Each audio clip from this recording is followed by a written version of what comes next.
अस्सलामुअलैकुम। मोहम्मद अजहर सिद्दीक अपने programme political diaries के साथ हाजिर खिदमत है। 24 अक्टूबर 23 अक्टूबर तारीख में हम भूल नहीं सकते। क्यों नहीं भूल सकते? अरशद शरीफ की शहादत की वजह से बहुत तफसीली बातें हो चुकी हैं। मेरे साथ नजमुल हसन बाजवा मौजूद हैं। आज का सफ़र हमारा मैनचेस्टर से शुरू हुआ, बर्मिंघम और फिर ऑक्सफोर्ड जहाँ इमरान खान, मोहतरमा बेनज़ीर भुट्टो, वहाँ ऑक्सफोर्ड की गलियाँ सारी देख के, और इस वक्त हम इस्लाह में हैं, लंदन पहुँच चुके हैं हम। और मियाँ अरशद साहब, फल्कन एसोसिएट्स, बहुत दोस्त। अब एक एक का नाम लेना चाहूँगा तो मुश्किल हो जाना है। वो तस्वीरें बैकग्राउंड पे चलती रहेंगी आपके साथ। और साथ अभी तस्वीर नज़र नहीं आ रही है, लेकिन थोड़ी देर में शक्ल दिखाऊंगा मैं आपको। जनाब आसिफ भट्ट साहब की, प्रेसिडेंट है पीटीआई नॉर्थ वेस्ट के, असासा है पीटीआई के लिए। और अरशद शरीफ के हवाले से जो आज का इवेंट था, फातिहा खानी थी, एक साइलेंट प्रोटेस्ट भी था लेकिन एक स्ट्रॉन्ग प्रोटेस्ट भी था। उसमें बात होगी और उसमें शुक्रगुजार हमारे दोस्त हैं जो प्रेसिडेंट हैं, सेक्रेटरी हैं राना इमरान साहब, उनका शुक्रिया और उनकी पूरी टीम का। बहुत बड़ी गैदरिंग थी और शायद ये पहली पीटीआई के कॉन्टेक्स्ट में, शायद if I am not wrong, पूरी दुनिया के अंदर, पाकिस्तान तो अपनी जगह, ओवरसीज़ के कॉन्टेक्स्ट में शायद एक पहली थी कि जहाँ एहतजाज भी, दुआया कलमात भी और शुक्रगुजार हैं ऑक्सफोर्ड वालों का, ख़ास तौर पर जहांजेब हमारे भाई जो पीटीआई यूके के जो है ना वाइस प्रेसिडेंट हैं। चलें उस पर अभी गुफ्तगू हम करेंगे अरशद शरीफ साहब के हवाले से, और दूसरा जो पाकिस्तान का पॉलिटिकल सिनेरियो चल रहा है वो क्या होने जा रहा है। आज यहाँ बहुत बड़ी गैदरिंग थी और जो बातें, जो कन्फ्यूजन्स थी इमरान खान के ज़ात के हवाले से कि शायद इमरान खान ने फैसले गलत किए हैं, असम्बलियाँ तहलील करना, उस्मान बुज़दार की सिलेक्शन और बहुत सी बातें वो आज फिर क्लियर की हैं कि अगर उस्मान बुज़दार करप्ट था या फराज शहज़ादी के हवाले से तो कहेंगे कोई केस तो सामने आ नहीं सका। कोई एक चीज़ सामने आती ना, बुशरा बीबी को भी बिला वजह हरफ तनकीद बनाया हुआ था, वो सारी बातें और फिर पूरा असम्बलियाँ क्यों तहलील की हैं। नजम बाजवा छोटे भाइयों की तरह है, बड़ी जद्दोजहद की है। आज अगर यहाँ इंग्लैंड में है तो आप समझ लें कि पाकिस्तान में आवाज़ बंद है। बाजवा साहब, सॉरी, बाजवा का नाम लें तो फिर वो आपको पता है वो दूसरा बाजवा आ जाता है सामने, और आजकल वो ज़ेर ताब आ गया हुआ है। लेकिन मैं बता दूं वो ड्रामा है सारा, जो मियाँ जो मिट्ठू जो है ना, साबर मिट्ठू के हवाले से वो ड्रामा है सारा। क्लीन चिट देनी है उनको, कुछ इशू करेंगे ताकि चैप्टर क्लोज हो जाएगा और आने वाले दिनों में देखेंगे। अच्छा बाजवा साहब, आप ये बताइएगा, आप क्या समझते हैं कि इस वक्त जो जमहूरी एक निज़ाम है पाकिस्तान के अंदर, जो आवाज़ें बंद कर दी हैं, जो पॉलिटिकल स्पेस है ख़त्म कर दी है, कभी मार्शल के दौर में ये जो कुछ नहीं हुआ, आप क्या समझते हैं ये ठीक होगा या यही चलेगा? अच्छा, थैंक यू वेरी मच। सबसे पहले अजहर भाई जो है ना वो बजाते खुद एक बहुत स्ट्रॉन्ग आवाज़ हैं। मैंने बहुत सारी वीडियोस में इनका ऑलरेडी आपको पता है जिक्र करता रहता हूँ। हर रोज कुछ ना कुछ जो है ना वो किसी ना किसी को तंग करते ही रहते हैं। बहुत सारे लोग इनसे तंग हैं। अच्छा, वो तंग वो हैं जो आम आदमी के लिए जो मसले कर रहे हैं ना, कहने का मतलब ये सर आप बहुत समझदार हैं। खैर, तो आज हमने इनके साथ, मैं था, अजहर सिद्दीक साहब, आसिफ भट्ट साहब, मियाँ साहब, हमने बड़ा जबरदस्त, मुझे मतलब ज्यादा बातें तो अजहर साहब ने कर दी हैं। पहले मैं ओवरसीज के बारे में एक बात कर दूं, उसके बाद इस सवाल के ऊपर आते हैं। ओवरसीज पाकिस्तानी बहुत जबरदस्त, मैं हैरान हूं। यानी कि एक जगह पे, जैसे कि यहीं पे हमने आना था तो किसी वजह से हम लेट हो गए, और मैं हैरान हूं कि रात 12 बजे तक, 1 बजे तक लोग बैठे रहे और लोग इतनी मोहब्बत, इमरान खान, यस, इमरान, असल मोहब्बत लोगों की इमरान खान की वजह से। वो इमरान खान के बारे में सुनना चाह रहे थे, इमरान खान बाहर निकलेगा, क्या होगा, क्या सिचुएशन होगी।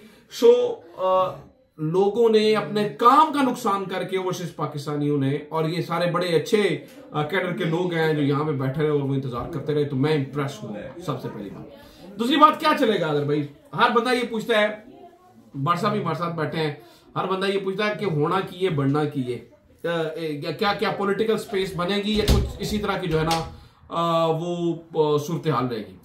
देखिए हजर भाई, मुझे ये लगता है कि अगर मैं इन नटशेल बात करूं तो मुझे ये लगता है कि ये सिचुएशन इस तरह से चल सकती नहीं है, ये मामला इस तरह से जो है ना वो चल सकता नहीं है। उसकी वजह ये है कि आपको पॉलिटिकल स्टेबिलिटी चाहिए, और पॉलिटिकल स्टेबिलिटी ऐसे नहीं आएगी कि नवाज शरीफ साहब की ताजपोशी कर दी जाए।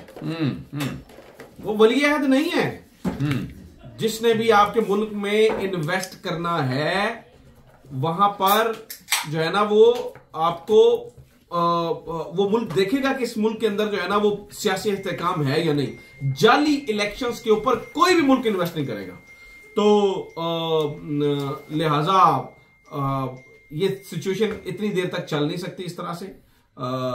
ये मामलात आखिरी मरहले में है, आखिरी जो है ना वो चीजें हो रही हैं। ये चिराग बुझने से पहले ज्यादा भड़क रहा है। बस पॉलिटिकल स्पेस पैदा होनी हो। इमरान खान के बगैर ना इलेक्शंस हैं, अगर हो भी गए तो चल नहीं सकते। अवाम ना अवाम मानेगी ना इंटरनेशनल ताकतें मानेगी। जो इस ख्वाहिश में भी है कि इमरान खान आउट हो जाए वो भी नहीं मानेगी। तो ये निजाम नहीं चल सकता है इमरान खान के बगैर। अच्छा, आप क्या समझते हैं, यानी इन सियासी जमातों को जो मैं बात करता रहा था, चूंकि आज मैं लंदन में मौजूद हूँ, मैंने 5 जून में कहा था मिसाके पाकिस्तान को मिसाके पाकिस्तान देंगे ये सियासी जमातें। मेरे पास तो इतलात हैं कि पाकिस्तान पीपल्स पार्टी या सड़कों पे आ रही है या अदालतों में 90 दिन के इलेक्शन के हवाले से बड़ा वादा और बड़ी स्ट्रॉन्ग वॉइस के साथ आगे आएंगी। आप क्या समझते हैं कि ये सारी चीजें आगे जा सकेंगी या नहीं जा सकेंगी, और क्या आप सियासी जमातें इकट्ठी हो जाएंगी? सियासी जमातों को इकट्ठा होना चाहिए। मेरे ख्याल से पाकिस्तान पीपल्स पार्टी को एक रोल प्ले करना चाहिए। अच्छा, आज ना वैसे मैं इसमें भी बात करना चाह रहा हूँ। आज बड़े सारे लोग जो है ना वो अजहर सिद्दीक साहब की माफी के बारे में बात कर रहे थे। अजहर सिद्दीक साहब को माफी मांगनी चाहिए। हाँ?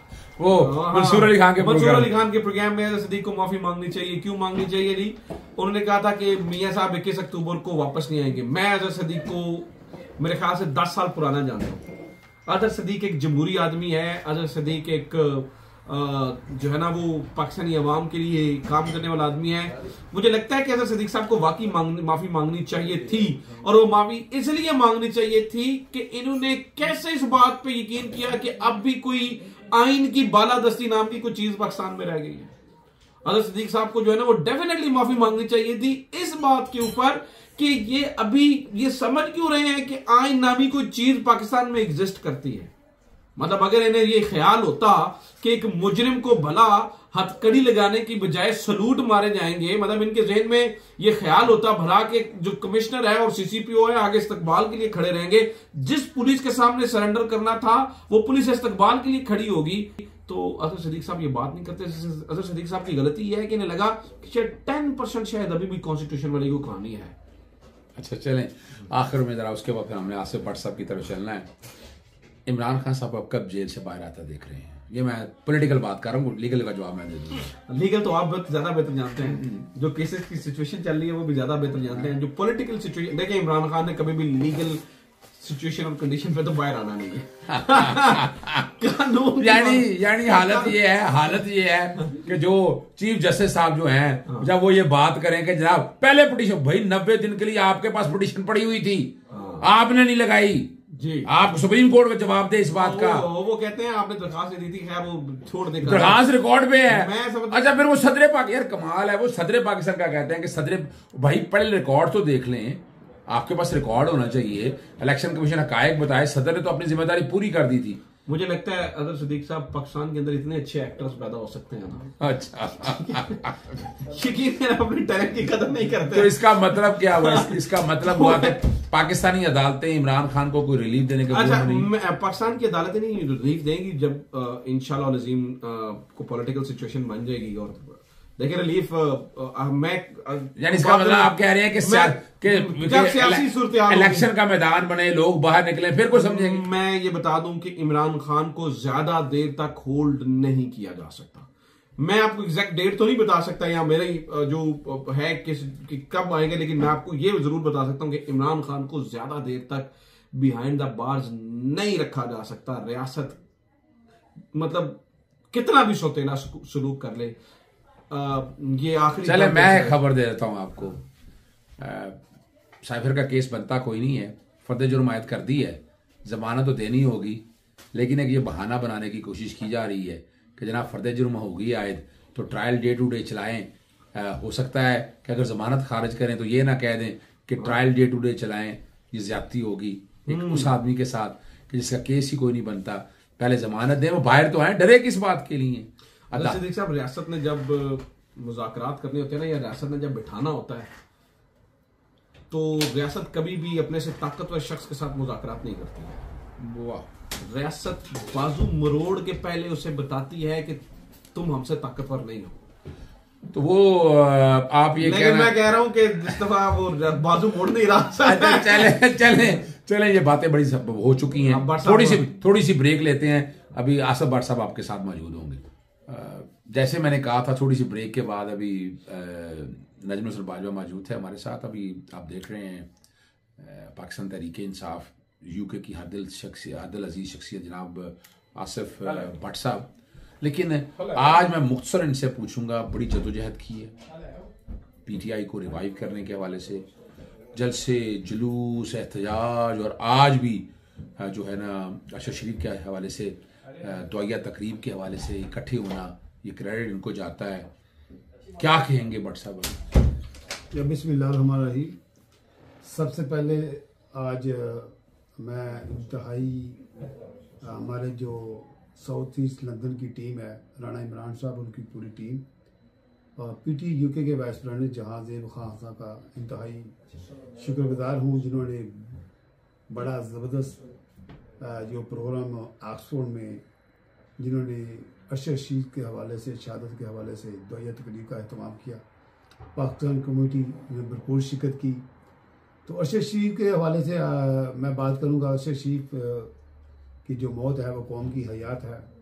अशर शरीफ ने जो शहादत दी हक़ के लिए, इंसाफ के लिए, और मैं ये समझता हूँ कि उसने अपने आप को अमर कर दिया कि जिस तरह उसने उन कुव्वतों के ख़िलाफ़ जो डट कर खड़ा था और हक़ और सच का साथ हमेशा देता था, वो हमेशा पाकिस्तान की बात करता था, पाकिस्तान की इज़्ज़त और वक़ार की बात करता था। जिस तरह उसने शहादत दी, अपनी जान का नजराना पेश किया, उसकी वजह से आज पाकिस्तान में, पूरे पाकिस्तान में हकीकी मैंने भी आज़ादी की, और जिस तरह एक हक़ और सच की आवाज़ चल रही है, तो मैं ये समझता हूँ कि उसके बाद इमरान खान के साथ जिस तरह जो जुल्म हुआ, वो भी इंतहाई बेरहम और बेशर्म खेल था। इसके अलावा मैं ये एक बात और करना चाहता हूँ, पाकिस्तान की जो अदालतें हैं, जो हमारा इंसाफ का सिस्टम है, और स्पेशली मैं सुप्रीम कोर्ट के जो हमारे चीफ जस्टिस हैं, जो जज साहबान वहाँ सुप्रीम कोर्ट में बैठे हुए हैं, मैं उनसे आज सवाल करता हूँ, पूरी पाकिस्तान की आवाम उनसे सवाल करती है कि आपने अशर शरीफ के कत्ल का जो कातिल है, उनकी जो फैमिली है, उनकी जो वालदा हैं बूढ़ी, उनको तो आप इंसाफ नहीं दे सके, और उसके अलावा उसकी जो बीवी है उसके खिलाफ आपने वारंट गिरफ्तारी निकाल दिए। लोअर कोर्टों की बात कर रहे हैं, लोअर कोर्ट की बात करते हैं, लेकिन मैं इंसाफ की बात कर रहा हूँ। अच्छा चलें हम तो प्रोग्राम आप बात करें, जैसे प्रोग्राम अगला। तो मैं ये कहता हूँ कि इंसाफ का बहुत बड़ा कत्ल हमेशा होता रहा है, और मैं ये समझता हूँ कि आज भी वक्त है कि पाकिस्तानी कौम को सुप्रीम कोर्ट के जो चीफ जस्टिस जो बैठे हुए हैं, चीफ जस्टिस साहब, पाकिस्तान में जो जुल्म और जबर तशद्दुद जो आम लोगों के साथ हो रहा है, वो भी बंद होना चाहिए। जो लोग बेगुनाह हैं उनको भी आज़ाद करना चाहिए।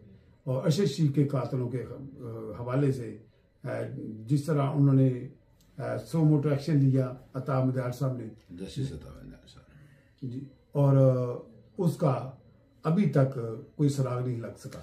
बहुत शुक्रिया अपना आसिफ भट्ट साहब। मैं शॉर्ट में बताता चलूँ, इसमें हमारी डिमांड्स पहले चली आ रही हैं। हम मुख्तलिफ ख़त लिखते रहे हैं, रास्ते साल करते रहे हैं, जुडिशल कमीशन बनाने का हमने कहा, FIR की हम बातें करते रहे। 23 अक्टूबर को 26 अक्टूबर को पहला लिखा गया था, साल गुजर चुका है आपको।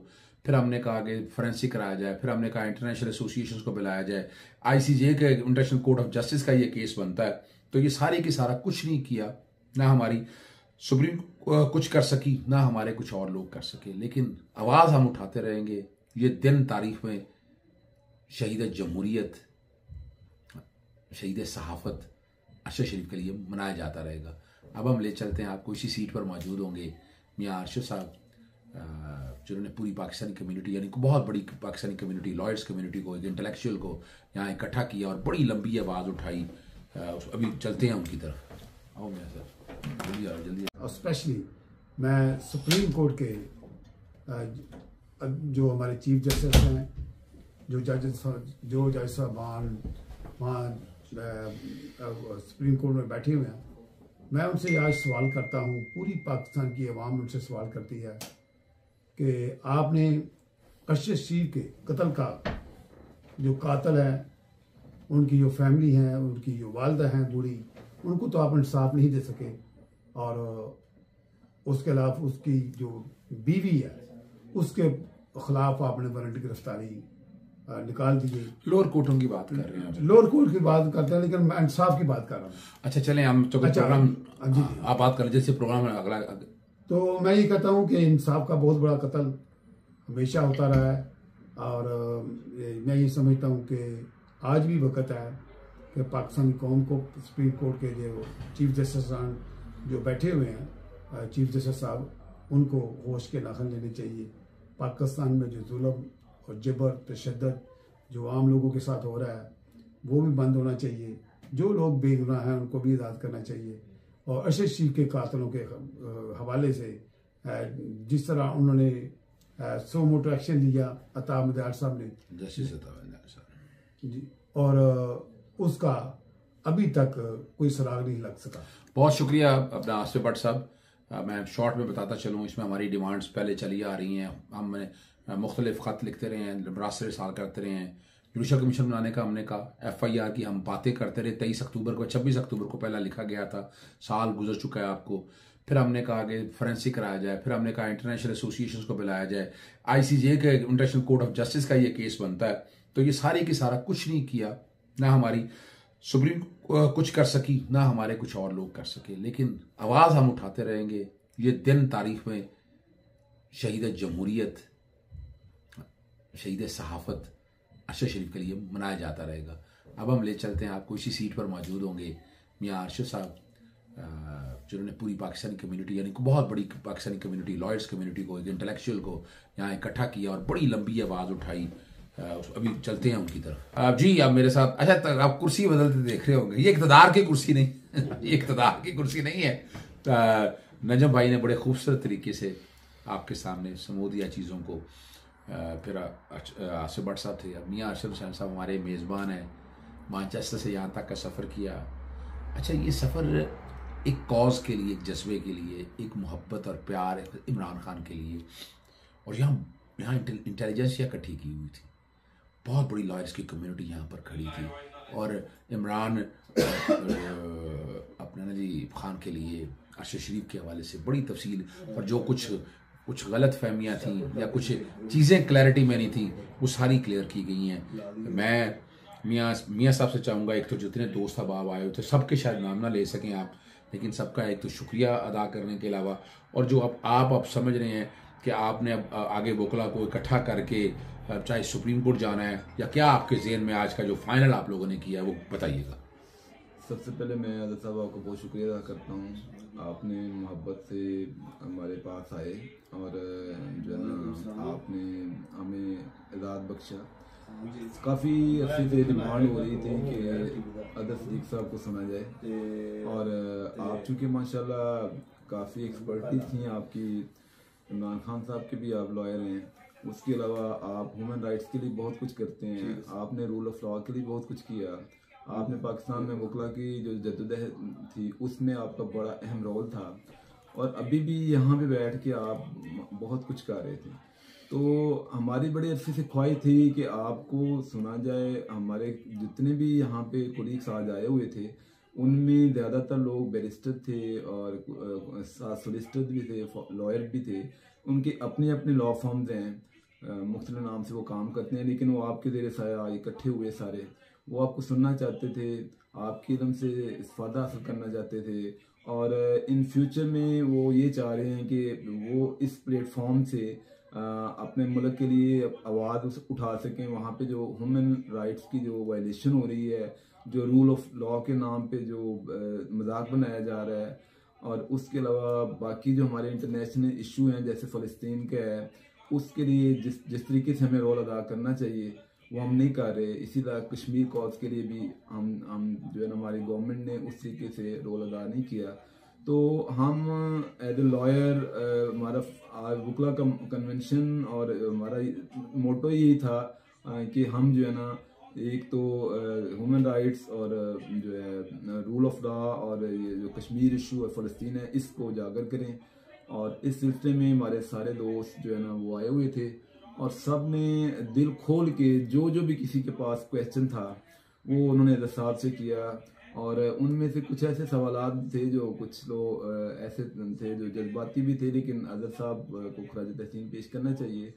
उन्होंने बहुत ही तहम्मुल से, खंदा पेशानी से न सिर्फ जवाब दिए बल्कि हर एक मुतमिन भी हुआ आपके जवाब से, और जो है उन्होंने बहुत इंजॉय किया। और वो तमाम आपका शुक्रिया अदा करते हैं कि आपने अपना कीमती वक्त निकाला, उधर से आप तशरीफ़ लाए यहाँ पे, और ख़ासकर वो हमारी जो ख़वातीन बहनें जो आई हुई थी वो आपको बहुत ज़्यादा अप्रिशिएट कर रही थी। वो अक्सर आपका जो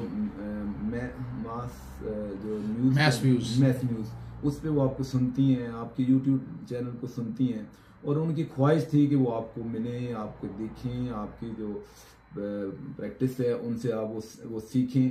तो उन्होंने भी आज काफ़ी ज़्यादा इंजॉय किया। उन्होंने भी आपसे जो ना अपनी बातें की, आप चीज़ें पूछी, आपसे क्वेश्चन भी किए और आपने उनके जवाब दिए। तो वो भी जो है ना बहुत खुश थे। और हमारे बाकी भी जो लॉयर नहीं भी थे, हमारे कोई और भी कोलीग्स थे जो आपको सुनते हैं, और वो आम शहरी हैं यहाँ पे यूके के। तो हमारी पूरी कम्युनिटी जितनी भी थी, और वो सब आपका शुक्रिया अदा करती है। आपका, बाजवा साहब का, आसिम भट्ट साहब का शुक्रिया अदा करती है कि आप लोग इतनी दूर से आए और यहाँ पे आके हमारा जो फाल्कन सिस्टर्स का जो एक प्लेटफॉर्म है उसमें आपने हमें इज्जत अफजाई बख्शी। और बहुत शुक्रिया मियाँ साहब का जी, फाल्कन सोलिसिटर्स के। और अपना तौर पर इनका वकालत में या इमिग्रेशन या बाकी जितने भी स्पेशलाइज फील्ड है उसमें इनका एक मकाम है, और बड़ी मेहनत के साथ पाकिस्तानियों के लिए खिदमात इनकी हर वक्त हाजिर हैं।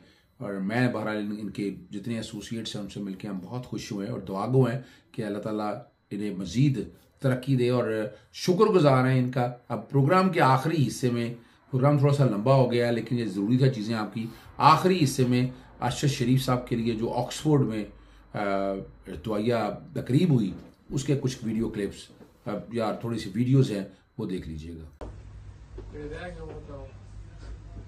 अरशद शरीफ को इंसाफ दो, अरशद शरीफ को इंसाफ दो, अरशद शरीफ को इंसाफ दो, अरशद शरीफ के कातिलों को सजा दो, अरशद शरीफ के कातिलों को सजा दो। ये बाकी जो भाई है ना, अरशद शरीफ साहब की रूह को सलाम पहुंचाते हैं।